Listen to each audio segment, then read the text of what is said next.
English tutorial চ্যানেলে সকলকে স্বাগত জানাই। আজকে যে ভিডিওটা তোমাদের সাথে শেয়ার করব সেটা হলো Bengali to English passage translation. আজকে এই প্যাসেজটা তোমাদের কাছে অনুবাদ করে দেখাবো। আমি আমার মতো করে এই প্যাসেজটা অনুবাদ করেছি। তোমরা যদি প্যাসেজের কোনো লাইনকে অন্যভাবে বা বেটার ওয়েতে অনুবাদ করতে পারো তাহলে অবশ্যই কমেন্ট করে জানাবে। আর ভিডিওটা ভালো লাগলে অবশ্যই তোমাদের বন্ধুদের কাছে শেয়ার করতে পারো। প্যাসেজের প্রথম লাইনটা দেখো, আমাদের স্বাস্থ্য রক্ষার জন্য কিছু সরল অভ্যাস মেনে চলা উচিত। এই বাক্যটার সাবজেক্ট দেখো আমাদের, অর্থাৎ আমরা। উই বসালাম, এরপর আমাদের ভার্ব বসাতে হবে। এখানে ভার্ব দেখো মেনে চলা উচিত, এই অংশটুকু হচ্ছে ভার্ব। এর মধ্যে দেখো উচিত হচ্ছে মোডাল ভার্ব, আর এর সাথে মেন ভার্ব হলো মেনে চলা। প্রথমে আমাদের মোডাল ভার্ব বসাতে হবে, তাহলে উচিত অর্থে শুড আনা হলো। এরপর দেখো মেন ভার্ব হচ্ছে মেনে চলা, ফলো বসানো হলো। এই ফলোর জায়গায় তোমরা অ্যাবাইড বাই লিখতে পারো, তাহলে কি হলো উই শুড ফলো অথবা অ্যাবাইড বাই। আচ্ছা, এবারে যদি আমরা ভার্বকে প্রশ্ন করি কি মেনে চলা উচিত, তাহলে দেখো তার উত্তর হবে কিছু সরল অভ্যাস। কি হবে? সাম সিম্পল হ্যাবিটস। এই অংশটুকু হচ্ছে অবজেক্ট, যেহেতু ভার্বকে কি দিয়ে প্রশ্ন করে পাচ্ছি। এবারে যদি আমরা এই ভার্বকে প্রশ্ন করি যে কেন আমাদের সরল অভ্যাস মেনে চলা উচিত, তাহলে দেখো তার উত্তর হবে আমাদের স্বাস্থ্য রক্ষার জন্য। যেহেতু পারপাস বা উদ্দেশ্য বোঝাচ্ছে, এক্ষেত্রে আমরা ইনফিনিটিভ ইউজ করব। তাহলে কি হবে? To protect our health. এই প্রোটেক্টের জায়গায় তোমরা মেনটেনও লিখতে পারো। তাহলে দেখো এই বাক্যটার স্ট্রাকচার, উই হচ্ছে সাবজেক্ট, শুড ফলো এটা হচ্ছে ভার্ব, আর এর অবজেক্ট হচ্ছে সাম সিম্পল হ্যাবিটস, আর এই বাকি অংশটা হচ্ছে অ্যাডভার্বিয়াল। যেহেতু ভার্বকে কেন দিয়ে প্রশ্ন করে পাচ্ছি, তার জন্য এই অংশটুকু হচ্ছে অ্যাডভার্বিয়াল। পরের বাক্যটা দেখো, প্রাতঃভ্রমণ এরকম একটি স্বাস্থ্যকর অভ্যাস।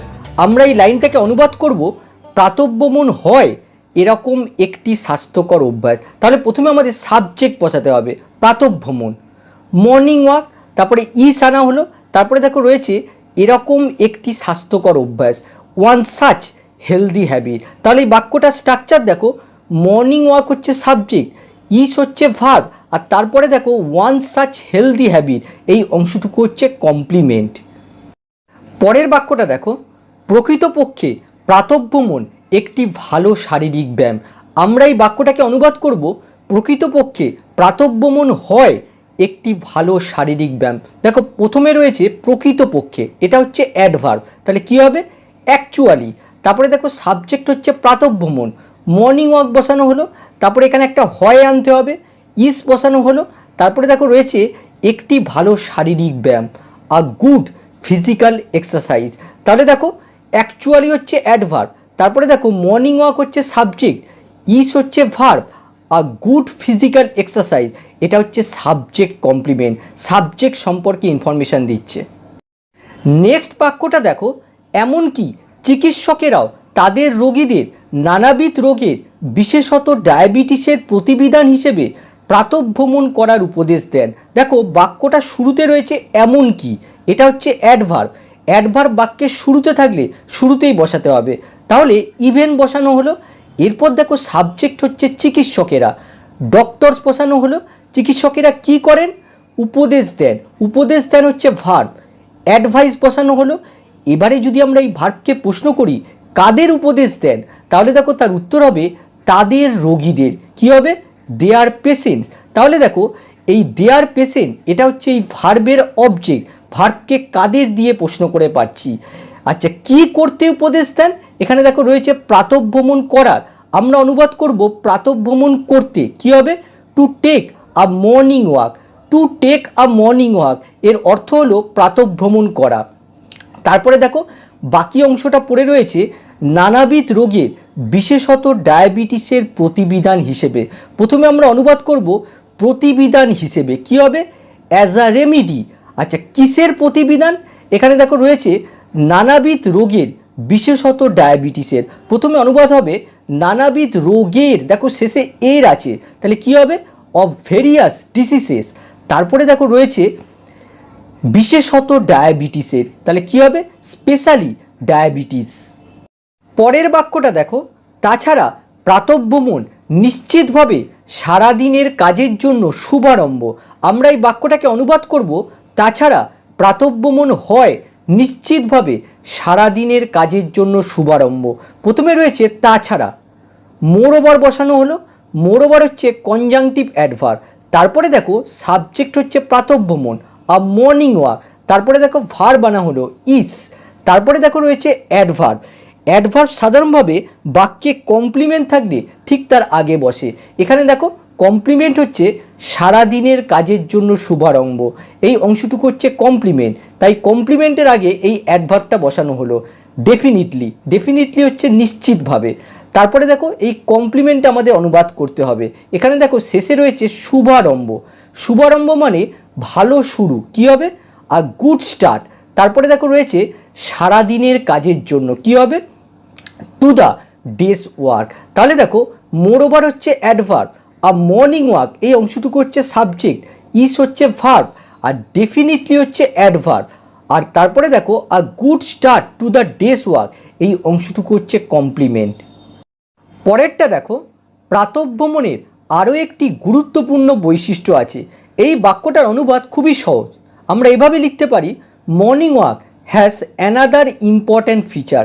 এই বাক্যটাকে তোমরা ইন্ট্রোডাক্টরি দেয়ার ইউজ করেও লিখতে পারো, সেক্ষেত্রে অনুবাদ হয়ে যাবে there is another important feature of morning walk.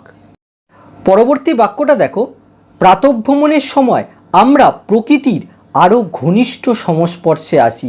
এখানে দেখো প্রথমে রয়েছে প্রাতঃভ্রমণের সময়, কি হবে? During the morning walk. এটা হচ্ছে অ্যাডভার্বিয়াল, বাক্যের শুরুতে রয়েছে, তার জন্য দেখো একটা কমা ইউজ করা হয়েছে। এরপরে সাবজেক্ট দেখো আমরা, উই বসানো হলো, আর ভার্ব দেখো আসি, কাম বসানো হলো। এবারে যদি আমরা ভার্বকে প্রশ্ন করি কোথায় আসবো, কোথায় আসি, দেখো এখানে রয়েছে প্রকৃতির আরও ঘনিষ্ঠ সংস্পর্শে, তাহলে কি হবে? In closer contact with nature. এখানে দেখো প্রকৃতির আরও ঘনিষ্ঠ, এখানে দেখো একটা তুলনা বোঝাচ্ছে, তার জন্য দেখো এখানে কম্পারেটিভ ফর্ম ইউজ করা হয়েছে, in closer contact with nature. একটা জিনিস দেখো, কন্ট্যাক্ট, কন্ট্যাক্ট যখন ভার্ব হিসেবে ইউজ করা হয় তখন তারপরে কোনো প্রিপোজিশন বসে না, কিন্তু কন্ট্যাক্ট যখন নাউন হিসেবে ইউজ করা হয় তারপরে অ্যাপ্রোপ্রিয়েট প্রিপোজিশন উইথ বসানো হয়। এখানে দেখো কন্ট্যাক্ট নাউন হিসেবে ইউজ করা হয়েছে, তার জন্য তারপরে দেখো উইথ বসেছে। পরের বাক্যটা দেখো, প্রাতঃভ্রমণের আরও কিছু সুবিধা আছে। এক্ষেত্রে আমরা ইন্ট্রোডাক্টরি দেয়ারকে সাবজেক্ট হিসেবে বসাবো।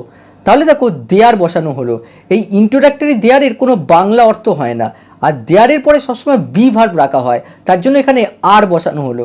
এই আর এর অর্থ হচ্ছে আছে, কি আছে? এখানে দেখো রয়েছে আরও কিছু সুবিধা, কি হবে? সাম আদার অ্যাডভান্টেজেস। তারপরে দেখো রয়েছে প্রাতঃভ্রমণের, কি হবে? Of the morning walk.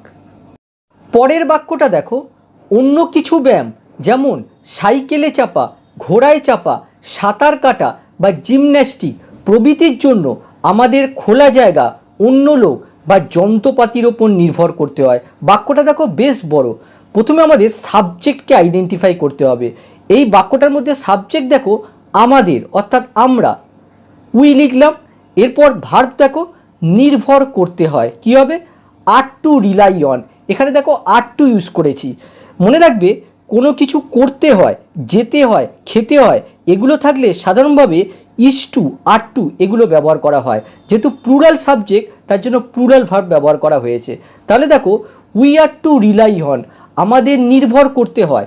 যদি আমরা এই ভার্বকে প্রশ্ন করি কিসের ওপর নির্ভর করতে হয়, তাহলে দেখো তার উত্তর হবে খোলা জায়গা, অন্য লোক বা যন্ত্রপাতির ওপর নির্ভর করতে হয়। তাহলে দেখো open space, other people or equipment. তারপরে দেখো যদি আমরা আবার ভার্বকে প্রশ্ন করি আমাদের কেন খোলা জায়গা, অন্য লোক বা যন্ত্রপাতির ওপর নির্ভর করতে হয়, কারণটা দেখো প্রথমে রয়েছে অন্য কিছু ব্যায়াম যেমন সাইকেলে চাপা, ঘোড়ায় চাপা, সাঁতার কাটা বা জিমন্যাস্টিক প্রভৃতির জন্য আমাদের খোলা জায়গা, অন্য লোক বা যন্ত্রপাতির ওপর নির্ভর করতে হয়। এখানে দেখো রয়েছে জন্য, প্রথমে আমাদের প্রিপোজিশন বসাতে হবে, তাহলে ফর বসানো হলো। তারপরে দেখো কিসের জন্য, এখানে দেখো রয়েছে অন্য কিছু ব্যায়াম, তাহলে কি হবে? সাম আদার এক্সারসাইজেস, যেমন লাইক বসানো হলো। কি কি দেখো, সাইকেলে চাপা, ঘোড়ায় চাপা, সাঁতার কাটা বা gymnastic, cycling, horse riding, swimming or gymnastic. পুরো বাক্যটা আমি আরেকবার পড়ছি। We are two rely on open space, other people or equipment for some other exercises like cycling, horse riding, swimming or gymnastics. এবার এই বাক্যটা দেখো, কিন্তু প্রাতঃভ্রমণ একটি স্বাধীন ব্যায়াম। আমরা এর অনুবাদ করব কিন্তু প্রাতঃভ্রমণ হয় একটি স্বাধীন ব্যায়াম। প্রথমে রয়েছে কনজাংশন কিন্তু, বাট বসানো হলো, তারপরে দেখো সাবজেক্ট হচ্ছে প্রাতঃভ্রমণ, মর্নিং ওয়াক বসানো হলো, তারপরে দেখো ভার্ব ইস আনা হলো, তারপরে দেখো বাকি অংশটা হচ্ছে কমপ্লিমেন্ট, একটি স্বাধীন ব্যায়াম, অ্যান ইন্ডিপেন্ডেন্ট এক্সারসাইজ।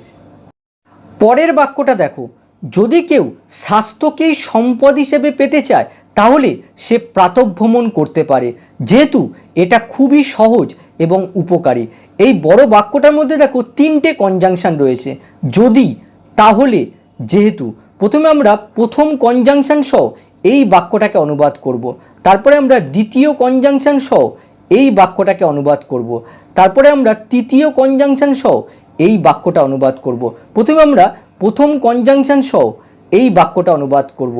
এখানে দেখো রয়েছে যদি কেউ স্বাস্থ্যকেই সম্পদ হিসেবে পেতে চায়। দেখো প্রথমে রয়েছে কনজাংশন যদি, ইফ বসানো হলো, তারপরে দেখো সাবজেক্ট হচ্ছে কেউ, ওয়ান বসানো হলো, তারপরে দেখো ভার্ব হচ্ছে চায়, ওয়ান্টস বসানো হলো, কি চায়, পেতে, দেখো তে রয়েছে শেষে, ইনফিনিটিভ ইউজ করতে হবে, তাহলে কি হবে, টু অ্যাকোয়ার। এই অ্যাকোয়ারের জায়গায় তোমরা গেট ইউজ করতে পারো, ওয়ান্টস টু গেট। আচ্ছা, কি পেতে চায়, এখানে দেখো রয়েছে স্বাস্থ্যকেই সম্পদ হিসেবে, তাহলে প্রথমে আমাদের অনুবাদ করতে হবে স্বাস্থ্য, তাহলে হেলথ বসানো হলো, তারপরে দেখো রয়েছে সম্পদ হিসেবে, কি হবে, অ্যাজ ওয়েলথ। তাহলে দেখো প্রথম অংশের অনুবাদ হয়ে গেল। এবারে আমরা দ্বিতীয় কনজাংশন সহ এই বাক্যটা অনুবাদ করব। দেখো শুরুতে রয়েছে তাহলে, দেন বসানো হলো, তারপরে দেখো অনুবাদ খুবই সহজ, সে প্রাতঃভ্রমণ করতে পারে, কি হবে, he can take a morning walk. তাহলে দেখো দ্বিতীয় কনজাংশন সহ এই বাক্যটার অনুবাদ হয়ে গেল। এবারে আমরা তৃতীয় কনজাংশন সহ এই বাক্যটা অনুবাদ করব। এখানে দেখো শুরুতে রয়েছে যেহেতু, অ্যাজ বসানো হলো, তারপরে দেখো রয়েছে এটা খুবই সহজ এবং উপকারী। এই অংশের আমরা অনুবাদ করব এটা হয় খুবই সহজ এবং উপকারী, কি হবে, it is very easy and beneficial. তাহলে এই পুরো লাইনটা আমি আরেকবার পড়ছি, if one wants to acquire health as wealth, then he can take a morning walk as it is very easy and beneficial. আজকে এই পর্যন্তই, আবার নেক্সট ক্লাসে দেখা হবে, বাই।